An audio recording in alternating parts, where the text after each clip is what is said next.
Good evening friends, Arjun classes में आप लोगों का स्वागत है। फ्रेंड्स, आज हम लोग लीवर डिजीज़ देखेंगे। लीवर में कौन से रोग होते हैं, क्यों होते हैं, आज हम लोग इसके बारे में देखेंगे। टीजीटी, पीजीटी, नेट जिसकी भी आप तैयारी कर रहे हो, होम साइंस स्पेशली जहां आता हो, उसके लिए आप लोग देख सकते हैं। आप लोग के लिए सफिशिएंट होगा। और ये बहुत ही डीप में जा कर के हमने अपना नोटबुक तैयार किया, जिससे मैंने खुद पढ़ी थी और पढ़ के मैंने एग्ज़ाम क्लियर किया है। वो हम लोग आप लोगों के साथ शेयर कर रहे हैं।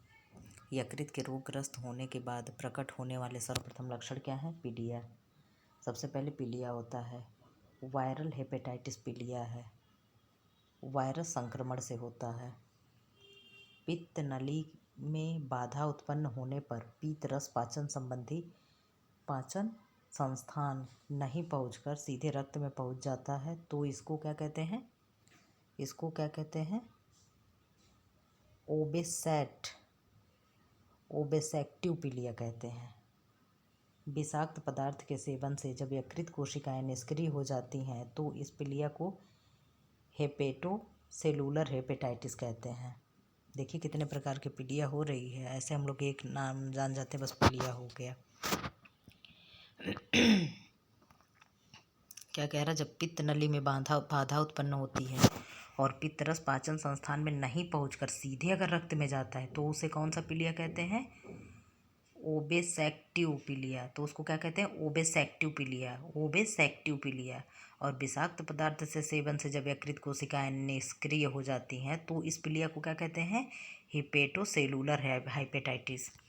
पित्त ज्वर के कारण उत्पन्न होता है हीमोलाइटिक पीलिया हो जाता है। पित्त ज्वर के कारण उत्पन्न होता है तो क्या होता है? हीमोलाइटिक पीलिया। इसमें आरबीसी बहुत अधिक मात्रा में बहुत अधिक टूटता है या नाश होने लगता है। विटामिन B12, विटामिन B6, के, डी, ए, ई, के एंड ग्लाइकोजन स्टोर होता है किसमें? लीवर में। Vitamin B12, B6, vitamin K, vitamin D, vitamin A, vitamin E and glycogen liver में स्टोर होते हैं। पीलिया में जब रोगी बेहोश हो जाता है तो शरीर में प्रोटीन की मांग घट जाती है। कोमा में है तो भी प्रोटीन नहीं देना चाहिए। पीलिया में वसा और प्रोटीन कम देना चाहिए। पीलिया में कैलोरी की मांग कम हो जाती है। हिपैटिकोमा में वसा की मांग शून्य हो जाती है। यकृत में दोष होने पर हेपेटाइटिस बी होता है। यकृत द्वारा संश्लेषण लाइपोप्रोटीन, फास्फोलिपिड और कोलेस्ट्रॉल का यकृत द्वारा संश्लेषण होता है। किसका? लाइपोप्रोटीन का, फास्फोलिपिड का और कोलेस्ट्रॉल का। इसका संश्लेषण कहाँ होता है? यकृत में। यकृत मतलब लीवर में। यकृत में फैट का स्टोर नहीं होता। अगर फैट का स्टोर होने लगे तो फैटी यकृत हो जाएगी। मिथियोनिन कोलिन का निर्माण करता है। कोलिन बी समूह का है, महत्वपूर्ण विटामिन है। कोलिन बी समूह का महत्वपूर्ण विटामिन है। यही कोलिन लीवर पर फैट जमने नहीं देता है। लीवर पर फैट जमने क्या नहीं देता है? कोलिन नहीं देता है। कोलिन क्या है?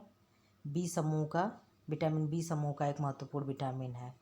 और कोलिन का निर्माण किससे होता है? मिथियोनिन से। यकृत की अधिकांश कोशिकाएं मरने लगती हैं तो उसे हिपेस्टनेक्रोटीन स्टेज कहलाता है।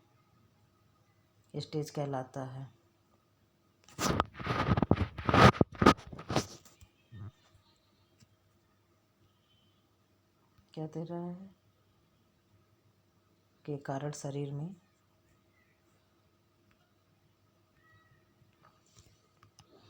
क्या था? यकृत की अधिकांश कोशिकाएं मरने लगती हैं तो उसे हिपेस्टसेनक्रोटीन स्टेज कहलाता है। सिरोसिस के कारण शरीर में सूजन हो जाता है तो सोडियम को कम कर देना चाहिए। अधिकांश लोग पीड़ित होते हैं किससे? अधिकांश लोग पीड़ित होते हैं वायरल हेपेटाइटिस से। पीलिया होता है पीलिया होता है बिलिरुबिन मात्रा घट जाती है तब। पीलिया कब होता है? जब बिलिरुबिन की मात्रा हमारे ब्लड में घट जाती है तो पीलिया होता है। एथेरोस्क्लेरोसिस हृदय रोग है, इसके बारे में तो हम लोग अध्ययन कर चुके हैं। इसको आप लोग तैयार करिएगा, लीवर डिजीज से संबंधित।